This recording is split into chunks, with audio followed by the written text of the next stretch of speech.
And welcome back to the Ruby Tuesday. My name is Ruben. This is my review for Netflix's new anime. It's not their original anime. They've bought the license, and so we're going to be getting each episode as they drop every week. So it's going to be a bit tedious. Unfortunately, we can't watch and binge all together. But My Happy Marriage, or Watashi no Shiawase no Kekkon, has released its first episode, and I'm here to talk about it quickly. Obviously, it's just the first 25-minute episode.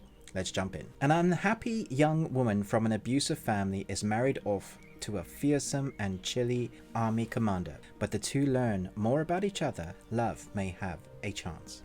So the first thing you're going to find out in the first episode is how much you love the main character, how petite she is, not just in stature but in voice. She comes across as very timid, very weak. Because of how she's been broken down and smashed down, she is of equal in the family. She was the first daughter, and then the wife died, and then he had another wife with another child, and so somehow she was relegated to the same position as the servants, and so now she is still the daughter but somehow is a servant, and she's never really afforded the opportunity to be anything but. There is another young man that she likes that is trying to help her in her life, but she's married off into another family. That is where the story is going to focus on. That's where the manga focuses on, and that's where this focuses on. But the first episode really just introduces us to the world and how much we love the character, but also how much you're going to love to hate that particular family that she's born into, how cruel they are to her.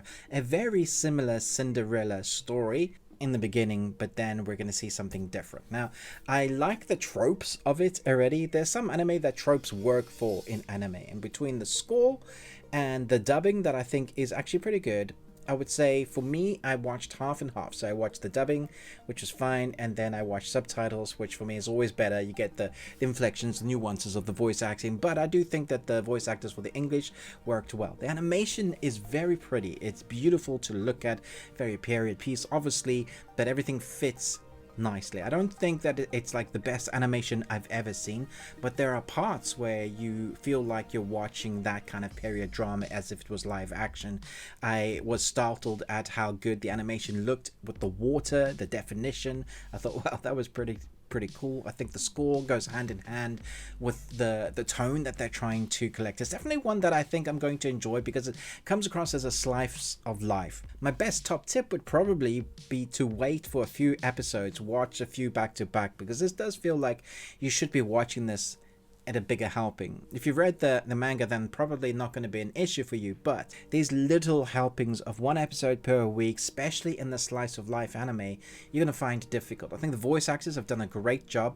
Our main character, very timid, comes across, and the voice inflection of that works as well. We've only been introduced to our other main protagonist, the commander, the family that she's been married into, and he come across very strong and deliberate, and more than meets the person. The eyes say a lot, and I think the animation, particularly for the eyes in the last scene, were spectacular. Both though the woman and the man both looking at each other, his eyes are stalking and strong, a bit squinty like, but you see almost like Puss in Boots with the stars in their eyes. You know, they're mesmerizing at each other, and how beautiful he looks and how beautiful she looks. It's a nice contrast and moment for them to introduce to us the two main protagonists.